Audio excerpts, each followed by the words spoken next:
ra'iisul wasaaraha dalka Itoobiya Abiy Ahmed ayaa saaka amray maamulka iyo ciidanka magaalada Addis Ababa inay albaabada isugu laabaan Harmony Hotel oo ah hotel caalami ah oo ku yaala magaalada Addis Ababa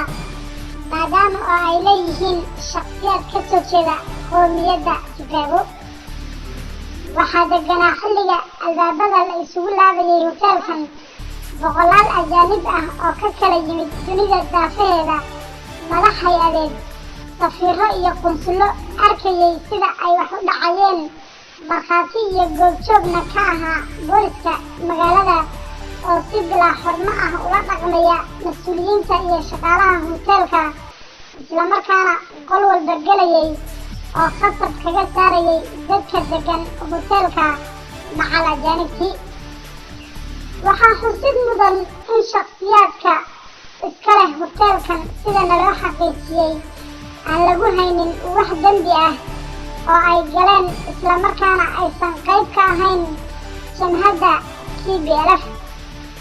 balse keliya hotelkooda loo xidhayo maadaama oo ay dhalasho ahaan ka soo jeedaan qowmiyaddaas Tigreega. arrintan ayaa waxay ku tusaysaa jahwareerka siyaasadeed ee soo wajahay xukuumadda Addis Ababa iyo khalkhalka iyo cabsida gaarka ah ee haysata Abiy Ahmedka u arrimiya dalka Itoobiya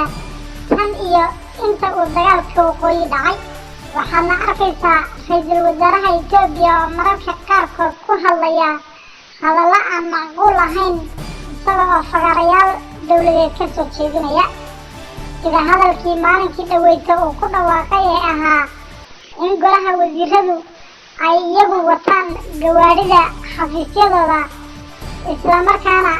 ay ka tanaasulaan inay darawallo u wadaan,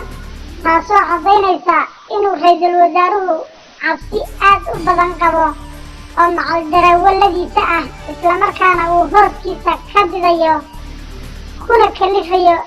asxaabtiisa golaha wasiirada inay gawaadhida wasaaradahooda gacantooda ku wataan, taasoo shaqo la-aan ka dhigaysa boqolaal kun oo shaqaale ah oo reerahooda ka bisha xirfadda darawalnimada ee ay wasaaradaha dowladda ugu shaqeeyaan. Abiy Ahmed ayaa wajahaya khalkhal iyo jahawareer cabsi ku dheehan tahay oo uu maanta macal hooskiisii ka didayo, cid walbana uu shaki ka qaadayo, iyada oo shalay ay ahayd maamulkii kumeelgaadhka ahaa ee dowladda deegaanka Tigray uu u sameeyey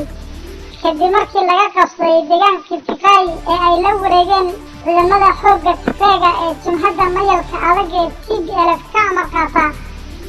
inuu maamulkii isugu yeedhay Addis Ababa oo uu hotel u kireeyey, kadibna shalay ay ka cabanayeen in hotelkii laga saaray oo ay dowladdu amartay wax dhar ah oo ay wataana ay jirin oo ay tahay sidii ay kaga yimaadeen magaalada Maqale, iyaga oo la hadlay DWTV. cabasho aad u badanna ka muujiyey in dowladdu ay amartay in hoteeladii iyagoo maamul ah ay ugu yeedhay ee ay kharashka ka bixinaysay in laga saaro maanta oo meel ay u hoydaan aysan haysanin. isku soo wada duubo, Harmony Hotelka uu Abiy maanta xidhay waa mid ka mid ah hoteelada ugu caansan sida casriga ahna u dhisan magaalada Addis Ababa, lagana soo buufin garaysto dalka dibaddiisa ee laga heli karo gobolka.